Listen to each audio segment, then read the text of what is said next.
good day, everyone, and welcome to a special and unique edition of the Banner Buzz, our weekly news podcast. I'm Keith Domke, managing editor of the Banner Press, and I just thank you for taking a little bit of time and tuning in again this week. I'd first like to give special thanks to our podcast sponsor, Mark and Mary Troth. We truly appreciate your support. Today, I'm just thrilled I have my newsroom staff in here with me. And we're going to talk about our annual Progress Edition. It's really a big deal in the newsroom, and we're just going to kind of delve into that a little bit and answer some questions and just tell you a little bit about it. So please allow me to introduce Sarah Forsyth, Nick Irene, and Nicholas Hodel. Thank you, guys. I know we're all busy, so thanks for taking a little time to be with me. This is going to be really fun, I think, as we talk about this. So on Thursday this week, our annual Progress Edition is going to hit your mailbox and your favorite convenience stores. And again, it's really a big deal. It's something we work on for a long, long time, months. And it's just, this year, it's a little larger than it has been in years past. The Progress Edition itself is 72 pages, and you combine that with our regular paper on Thursday, and I'm guessing we're going to have about an 84-page paper to deliver to you. So just be careful when you're picking it up out of your mailbox, because it's going to be a little heavier than usual. Progress editions have been around for a long time, and I've worked at other newspapers where we've done annual Progress editions, and I know the Banner Press has done them for years and years. And basically, they review something, and in our case, we always review the year that we just got through with. So this year's Progress edition is taking a look back at 2024. So just a little bit more information before I get into talking to these guys about it is the 72 pages. There's 33 byline stories in it, 29 of which was written by the four of us. And I also went back and counted, and we have about 100 photos in this edition, and there's more than 100 advertisements. So it's just a big project for everybody here at the newspaper. And it's just something we do for you every year. It's a lot of work, but I'll say it's kind of fun too, but maybe these guys don't agree with me, I don't know. But just to refresh, just in case you don't know, Sarah is our government reporter. And her main responsibilities are the City of Brenham, City of Burton, Washington County, but she also pays close attention to police, fire, EMS, all that vitally important stuff. And then does features and other things as assigned and as she has time to do. Nick is our community reporter and covers both our school districts and just an array of general assignment things, and he covers things with the chamber and all that kind of stuff. So he keeps busy as well. And then this guy here is Nicholas Hodel. He's my sports guy, and he's my good sports guy. So you're all talented. I'll tell you, I'm very blessed to have the three of you as my newsroom team. So thank you. Going to Progress, these guys can attest to this. It takes a lot of time and a lot of planning to put something like this together. I seriously start thinking about it in the fall, August, September, and we actually start assigning stories for it in October. And, this is work on top of everything else we already do. And so it's a big project. And I know the three of these fine people here, they take a lot of extra time and they research, write their stories, go back and review, and so forth. So, again, kudos to these three. And so, as we talk about Progress, let me first ask you guys, we kind of have a standing joke in the newsroom that we call Progress the P word, or even sometimes maybe the dreaded P word, because of all the work we have to do. Sarah and Nicholas, this will be their second time through Progress. Nick joined us last year, so this would be his first, and this is my third here in Brenham. So Guys, what are your thoughts about our Progress Edition, and how important do you think it is to our community every year? Anybody? Well, being able to have such an in-depth year in review like this it's a fantastic thing to have, and especially in the sports side with some of the big accomplishments I think we'll be touching on a little bit later on. I mean, 2024 really was one to be remembered in such an edition like this, with Blinn, its big accomplishment in the baseball field, Burton getting its football field finally opened. Just a lot of big things all around, but it also gives us a chance to kind of recognize stuff that may have gone under the radar. It's just so many different things as well beyond national championships, beyond state championships, and quite frankly, even beyond the major district championships as well. So it just gives us a huge space to be able to work with, to be able to rehash everything that went on throughout the year. Right.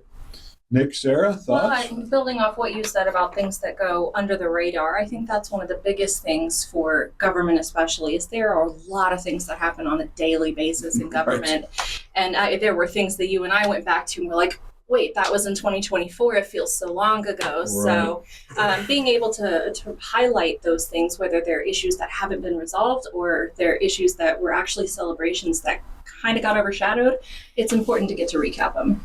Nick, and going off of my beats with obviously the school districts, 2024 obviously a very important year. Mm-hmm. There's both districts going through a lot of change, and attesting to what I had the research.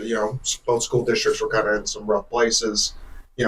Trouble balancing budgets. A lot of school districts around the area have that problem. Sure, even still to this day, and just seeing the amount of change for the better that Burton and Brenham, for that matter, have shown has been very, I think it's nice to show that in a world where our trust in our officials has kind of gone down, to kind of show the, here's a good example of officials doing, the good work for the community. Yeah, very well said. So briefly tell me, and I'll start with Sarah, about the stories you wrote for the edition. Just what stories did you write? Well, of course, as you mentioned, I covered government. So the city of Burton, city of Brenham, and Washington County are your three obvious ones. But you also have looks into things like Parks and Rec, which, they've had probably kind of a frustrating year last year, and they're looking forward to this year. And then also this year, I took a space to dedicate some review on our first responders. I think they've had a pretty tremendous year as well, and just wanted to really keep people in mind about the couple hundred people there that are keeping all of us safe. Yeah, Nick, what besides the two school district stories, what did you obviously, you touched on it earlier with the community. Obviously got to do a great feature on the Burton Cotton Gin Museum. Obviously a lot of history, and cotton being so prevalent in that area and so vital to the overall growth of just that city and how it functioned. It was really an exciting adventure to kind of take on. Obviously Blinn College has had a lot of good ups as one of the top junior colleges, not only in the state but in the country.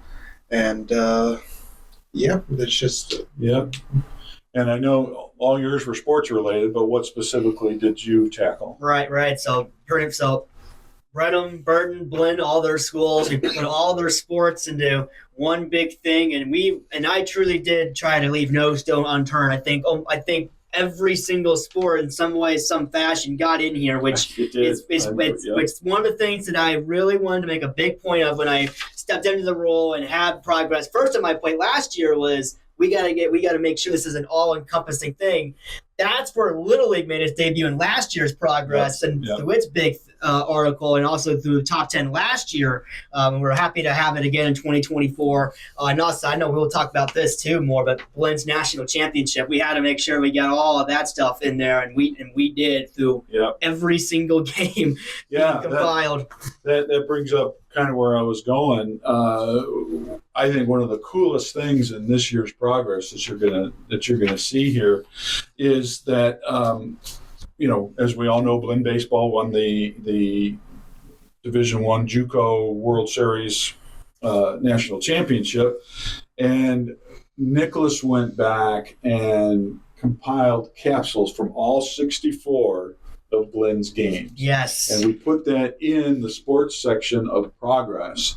And it really makes it, in my opinion, even more of a keepsake edition just because of that, plus the other 32 stories that are in there. And I know that was a lot of tedious work for you to do that, but I think it's one of the neatest things we have to offer in this year's Progress. So, right. Yeah. I can't remember off the top of my head how many pieces of paper we burned through putting out all the box scores and the play-by-plays, especially the World Series itself. But yeah, it was a process, and really just the big thing there was just getting it down to like these short tidbits per game, because with 64 games, it's an awful lot. I mean, it's not like we're compiling a Brenham football season. They have 13 games, 16 they've made the state championship, of course. We're talking about 64 of them. So, I mean, the big thing there was just making sure we had all the big highlights, had all the big hits in there as well. Deficits being comeback front, a ton of those on Blend's side, all the roller coasters that they really went through. And it truly was a roller coaster. And looking back at it from what Coach Hart has said and different functions in here in the past as well, just a roller coaster and the ups and downs and managing all of that. And we really wanted to make sure to highlight that roller coaster in this form. Well, and I know you had Coach Hart on your sports podcast. Was it last week? I believe so, yeah, yes. And so if you haven't watched that, just go to our website and you can see what all he had to say. Talked a little bit about last year, and of course he helped preview this year. So let me before we leave that topic, let me ask you, I know you're young in your professional career, but you're a sports guy. You've been a lifetime sports guy. You have this passion for sports that is really noticeable. Where would you, in your career or lifetime of following sports, where would you put this Blend championship in your life? Ooh, ay.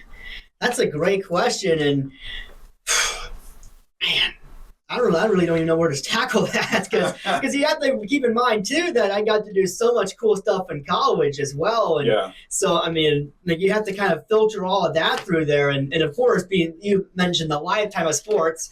Now you got to dig into the fandom as well, and through all of that stuff. So I mean, I'm gonna have to sit down and think about that a little bit. That's a good question. It's got to rank kind of high. Oh yes, absolutely, so, yeah. Well, Sarah, I'm going to turn to you now again for a second. So, again, as we've already said, you covered the city governments of Brenham and Burton and Washington County, among others. But what are the highlights of your year last year of covering those three entities in particular? I think getting to see the different, almost for lack of a better word, life stage that they're all at. The county has been doing this for a while, but with some of the growth, it's almost like they've been brought back a couple of years where now they kind of got to look back at the structure, the foundation a little bit, and okay, maybe this needs to expand in certain places, and we have to be able to support a bigger community. Sure. I think Brenham's been pretty on par with that as it goes, and for Burton, they've had to do a lot of restructuring. They had quite a year last year. Yeah, that was a year. Yeah. So when people read your stories in Progress, not only the three you wrote on the governments and everything, what kind of flavor? What can they expect to read? What will they learn or refresh their memory? I mean, sure. I think it's going to be that you're going to learn a lot about how even some of the smaller things are functioning in our government. I think that's something I take kind of a lot of pride on doing, is that I'm not going to let the little things that, especially when they will become a big thing later on down the line if they've been ignored, I'm going to bring that up and make sure that people are aware, because, the more informed we are, the better we are at selecting our official representatives. That's true. So, Nick, again, we said, your main bread and butter is the two school districts, and both of them hired new superintendents last year, and but a lot of other things happened. So what sticks out in your mind as you put together these Progress stories for our edition this year? I think with the what you're going to notice really from both of the school districts is their heavy emphasis on just being transparent with the community and making sure that they're really trying not to hide really what they're fighting for or any incidences that happen. I mean, Burton, for instance, we heard of in the fall, at least of 3 or 4 little, incidents at the school, and parents and staff and even us were notified of it pretty quickly, and they didn't try to hide that at all. In the case of Burton, also, finally getting progress on that $43.8 million bond. Yes. That, and Burton finally getting to play a football game in their actual home stadium for the first time in, I think, about 3 years. That was a huge day. It was a huge day for them, and the fact that they're actually getting, no pun intended, progress on that project after, to the point where, they're currently in litigation right now with their past developer as well. That's right. So it's been nice to see those monthly updates coming in each board meeting, and I think you get a nice sense of that here in progress, and just overall how much Burton ISD is kind of representative of all of Burton in that it is a growing community. Brenham in the same way. Brenham, obviously, trying to balance their budget, harder to do in a school district of their size. Right. And also just, transparency and dealing with everything that kind of comes with it.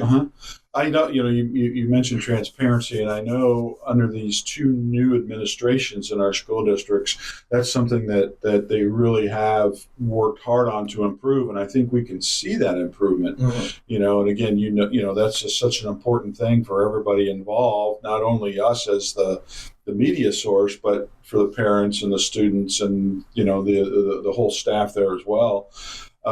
So, hats off to both new superintendents and just the administrations in general. And then you also touched on, I don't know if folks who have followed Brenham ISD and their budget woes, but Clay and his whole team down to the teachers and staff works incredibly hard to produce this balanced budget that they just passed, for this current year.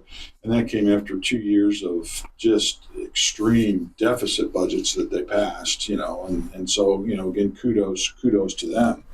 So, and for you, Nicholas, besides Blinn baseball, there were a lot of neat things that happened in the sports world in our county.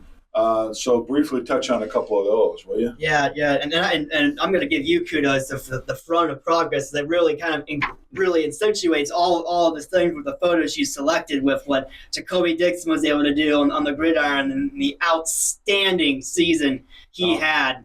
Was just a little unfortunate to see him get injured early in the playoffs and to see him not be able to go after the single season rushing record, but he was absolutely tremendous.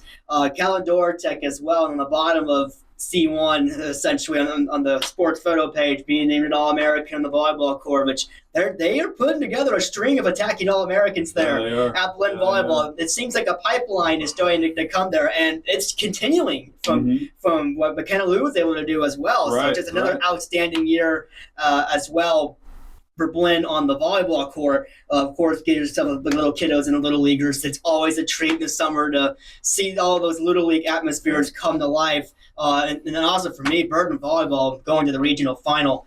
That was a tremendous run, and it was a run that I know we've had a lot of talks about within the newsroom of, all right, they got the Weimer wall again. Can they get past in the area around? You saw them pass that wall in the area around, Nick, and then they exploded past it to get to that regional final. So just set really cool things all throughout the year. And, of course, the back end of 2024, so the Brenham basketball season start, they had a couple of district wins in December, and they are pacing for some big history to start 2025. Yeah, how long has it been since the Brenham boys have captured district? I want to say 9 years. 9 years. I want to say 9 years. Yeah, stay tuned as that story continues to unfold too.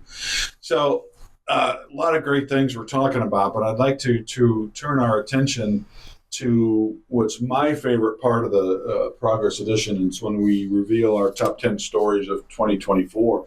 And all 4 of us had a hand in covering those things as they happened. I mean, Blinn baseball's in there as our number 3 story of the year last year.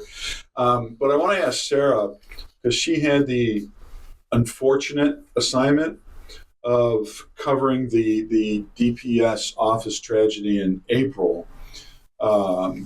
You just happened to be here in the office when we got that call.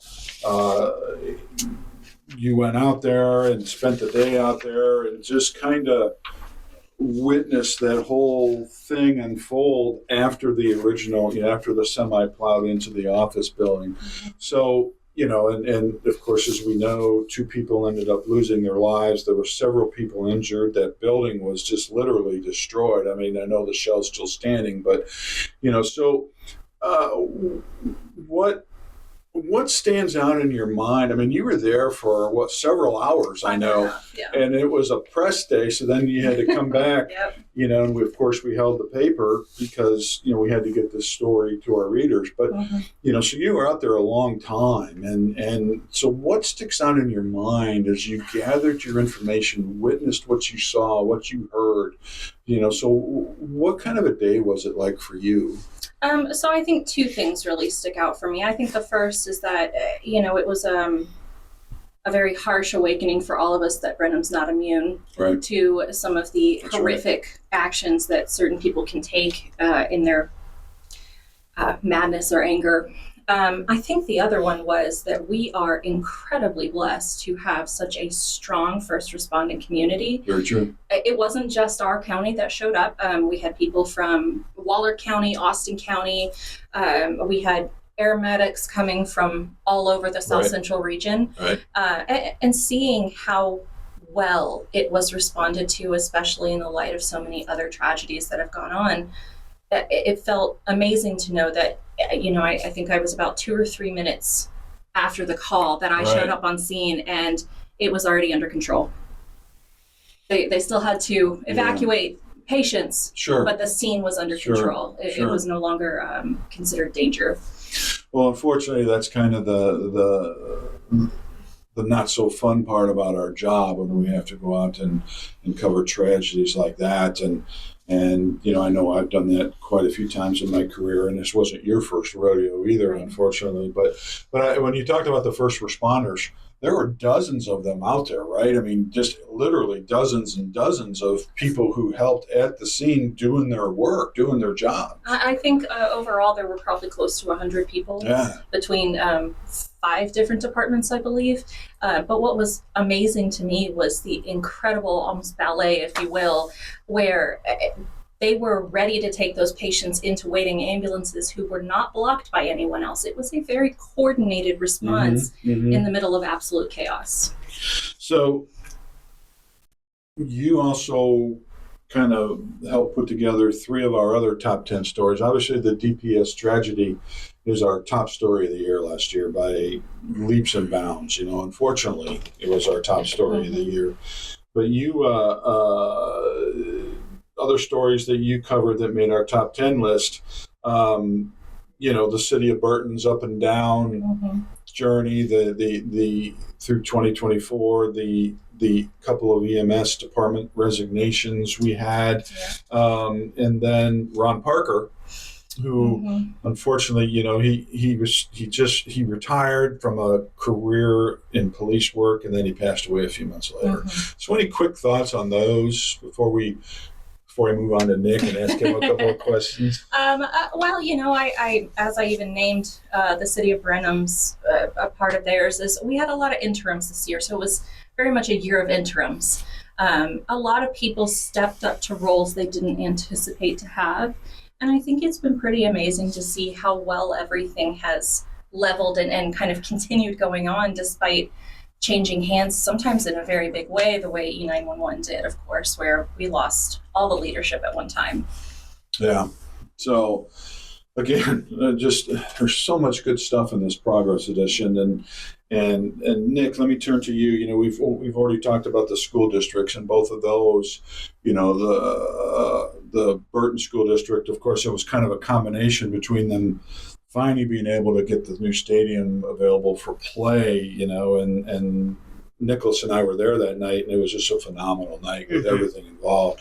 And then the hiring of Vicki Curry as their superintendent, and then Brenham ISD, hiring Clay Gillentine as their superintendent, and the whole budget process and everything. So those both made our top 10 story list as well. And is there anything else about our school districts that we haven't touched on that stand out to you as you were covering them last year? Yeah, I think maybe not so much school district, but some of the programs in the school district, like the JROTC program that has been on a absolute tear over the last few years. Coach Jeffrey Basie has done a great job over there, getting that program to where he wants it to be and where it needs to be, and that program's been nationally ranked multiple years in a row. Right. And has really helped shape the lives of a lot of young people. And getting to go over there, kind of sit in on their routine practice, and getting to talk to the youngsters there. They're just bought in, and they love it, and it gives them a sense of direction and purpose. And it's an overall good thing to watch a program be that successful, especially of a small town like Brenham. Right.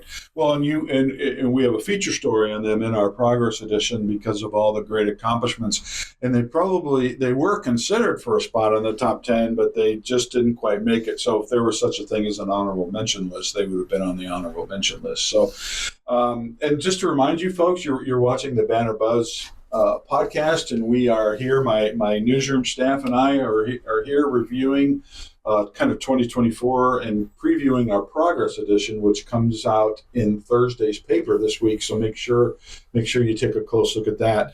And Nicholas, that night it was one of my favorite nights of the year, one of my favorite days of the year last year when we both went to Burton. I believe it was November 1st when they had that. Finally, after all the delays, all the headaches, all the problems, they finally had that home football game, and they combined homecoming in with it and all that. So to me, it was just neat. I remember just sitting on one of the guest sideline benches and just looking over at the Burton sidelines where the teams were warming up, and the stands were, and the sun was setting. It was almost perfect. I was just thinking how cool this is. But you covered the game. Yes. So what do you remember about that night? Well, first off, also Burton win was also a big part of that. And they scored on the third play from scrimmage. Second or third. Yeah, it did not take long at all. 3 plays in the game. Brady Griffin with the 60-yarder to have the first touchdown in the new Panther Stadium. So he'll be remembered forever for that.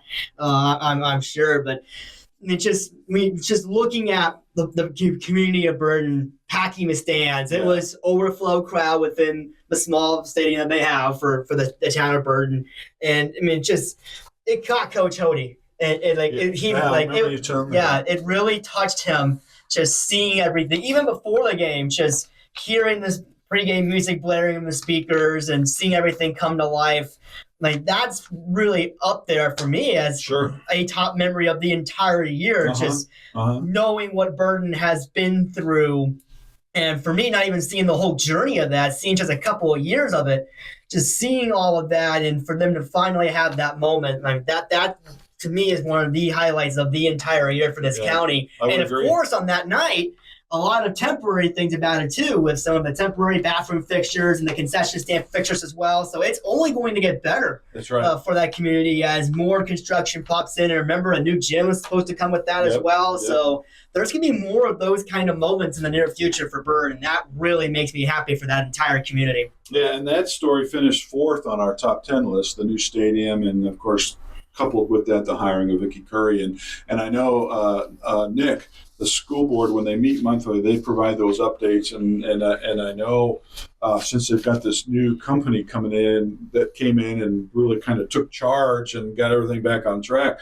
They're making great progress on the whole thing, the whole bond project, not only with the stadium, but with the gym, with the cafeteria, with the classrooms and so forth. Yeah, Randy Boone, the project manager over at Weaver and Jacobs, who is heading the construction efforts, does a really good job of just,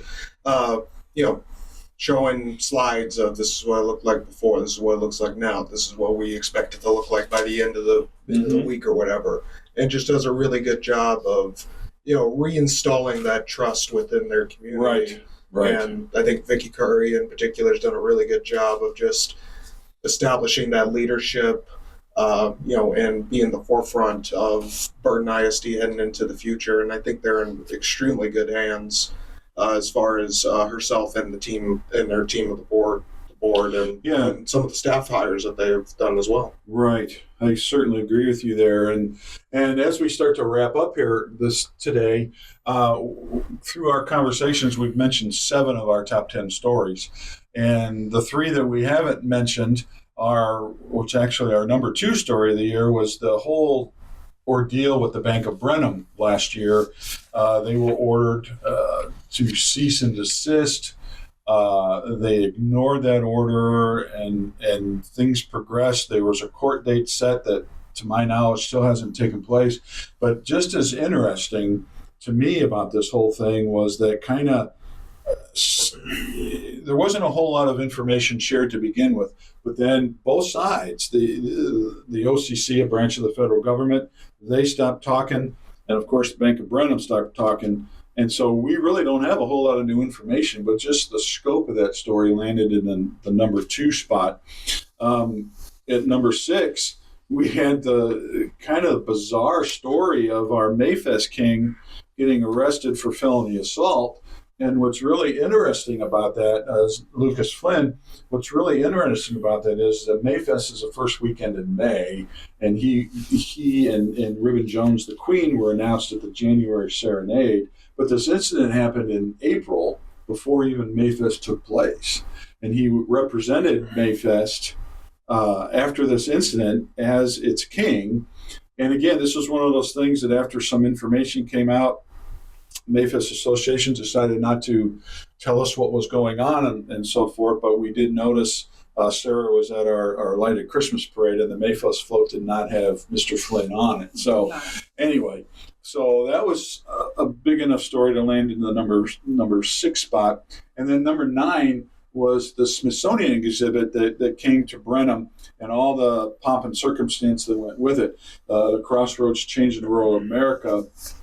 The exhibit was here for several weeks. It was here just through, I believe, January 19th. And I can't remember, was it 64 cities that vied for it? Somewhere in that neighborhood, and 7 got it, and Brenham was one of them. And then that was coupled with the Century of Simon exhibit and a couple of other exhibits of, around town, that, the walk-through things. So anyway, that's kind of it gives you a little nut of our top 10 stories and what to expect in our Progress edition. And again, I want to publicly thank these 3 fine people. I mean, you folks have no idea how much work goes into Progress. And that's why we call it the P word, or the dreaded P word. But I'm proud of the edition. I'm proud of these people. I'm just proud of the work we do at the Banner Press in general. So thank you very much, you 3. Absolutely. We make a great team, and I wouldn't want it any other way. Right. So, and one thing I'll add too is that this being a thing is also part of our progress in 2024. This whole podcast operation. That's right. I started up back in August. You kind of tagged along with Washington County Fair Week, and ever since, it's just been an additional service we provide to the Washington County community, and we certainly hope you appreciate it. Continue to tune in every week to myself on the sports side, and you continuing the Banner Buzz every week.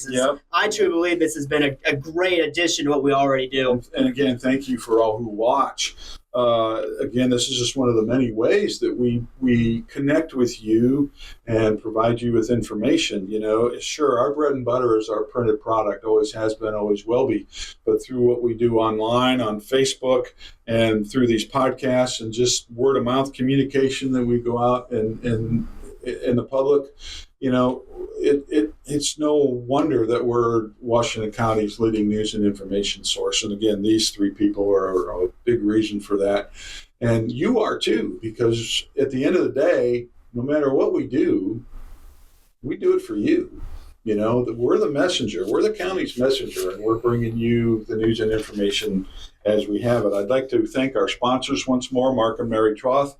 And before we sign off, I would like to tell you that if you're one of our thousands of subscribers, thank you so much for being a part of our family. Again, we do what we do to serve you.